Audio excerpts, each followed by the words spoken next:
ሰላም ውድ ተመልካቾች እንዴት ናችሁ? እንደምን አላችሁ? ወሳኝ የሆነ መረጃ ይዤላችሁ መጥቻለሁ። ይህ መረጃ የብልጽግናው ኃይል ከፍተኛ የሆነ ዘመቻ ከፍቷል። ነገር ግን ይህ ዘመቻው እንግዲህ በአፋብን ከፍተኛ የሆነ ተጋድሎ ተቀልብሶ አፋብን ወደ ማጥቃት በመሸጋገሩ እንግዲህ ከፍተኛ ድሎችን እያገኘ ይገኛል። ከዚህም በተጨማሪ የአፋብን ከፍተኛ የሆነ ለውጥ የታየበት የአጥፍቶ ጠፊ ድሮን እስከ ማምረት ድረስ የሄደበት የአፋብን ሸዋ ጠቅላይ ግዛት ህዝብ አርበኛ መከተው ማሞ ይፋ ያደረገው አለ። በኢትዮጵያ ታሪክ የመጀመሪያው ነው። በአፍሪካ ታሪክ የመጀመሪያው ነው። ከየትኛውም ወጪ ሳይወጣ በራሱ አቅም የራሱን አቅም ተጠቅሞ እንግዲህ ጠላት ከአዘርባይጃን እስከ ዩናይትድ አረብ ኤሚሬትስ ከእስራኤል እስከ ኢራን ቤላሩስ ሳይቀር እስከ ራሽያ እየተንከራተተ የሚገዛውን መሳሪያ እንግዲህ አፋብን በራሱ ልጆች በራሱ ማዕከል አምርቶ እንግዲህ እየተዋጋቸው ይገኛል። ዘሪሁን 13 ቀዳሚ ሆኖ ከዘሪሁን 13 እንግዲህ ትናንትና አርበኛው መከተው አነስተኛ ድሮን ይፋ አድርጓል። ይህ ያስደነገጠው ምክንያት የደነገጠው የብልጽግናው ኃይል ከፍተኛ ዘመቻ ከፍቶ ዘመቻው ተቀልብሶበት ራሱን ዘመቻው በልቶት ይገኛል። በዚህም አፋብን ከፍተኛ ድሎችን እያስመዘገበ ነው። በጎጃም፣ በጎንደር፣ በወሎ፣ በሸዋ ከፍተኛ ይህ ከማስመረቅ ጎን ለጎን ነው።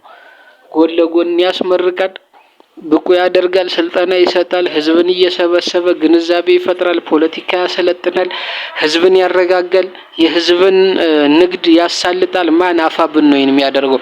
የብልጽግናው መከላከያ በሚደፍርበት ሰዓት አፋብን ይህንን እየቀለበሰ የሚያጠፉትን እየቀጣ ስራ ዘግተው ህዝብን የሚያጉላሉትን እየቀጣ እንግዲህ የተሳለጠ የባንክ አገልግሎት እንዲሰጥ እያደረገ ነው።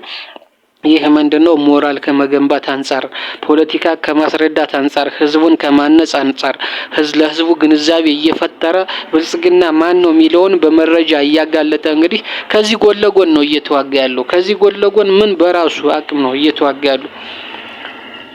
ስለዚህ በጣም ይበል የሚያሰኝ አማራ በዚህ ደረጃ መገኘቱ በጣም የሚያኮራ ለጠላት ግን መርዶ የሆነ ነው። ስለዚህ ይህንን አጠናክሮ እንዲቀጥል ምን ያስፈልጋል? አንድነቱ ያስፈልጋል። ምን ያስፈልጋል? መተባበር ያስፈልጋል። ምን ያስፈልጋል? ድጋፍ ያስፈልጋል። አንድነቱን የሚቀጥል ድሉን የሚያስቀጥል ድጋፍ ያስፈልጋል። አማራው አንድ መሆን አለበት። ይህ ምንድነው? እነ አያሌው መንበር አይነቱ ተጨቃጫቂ የደቡብ ጎንደር ባንዶች እንደነሱ አይነቱ የምስራቅ ጎጃም ባንዶች እንደነ ተመስገን ጥሩነህ አይነቱ እንደነ አረጋ ከበደ አይነቱ አያስፈልጉም። እነሱን መታገል ነው ያለብን። እነሱን እንደነ አብዱ ሁሴን አይነቱ የደቡብ ጎንደር የደቡብ ወሎ ባንዳ እነሱን መታገል ያስፈልጋል። እነሱን መታገልና ለአፋብን መንገድ መጥረግ ያስፈልጋል። ስለዚህ ይህ ነገር መቀጠል አለበት።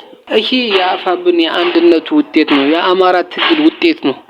ይህ ደግሞ እንግዲህ ወደ እነ ሽመልስ አብዲሳና ወደ እነ አብይ አህመድ ወደ እነ ተመስገን ጥሩነህ ወደ እነ አረጋ ከበደ የማያርግበት ምክንያት የለም። ወደ እነሱ ደግሞ በቅርብ ሰዓት እንደሚመጣ አንጠራጠርም።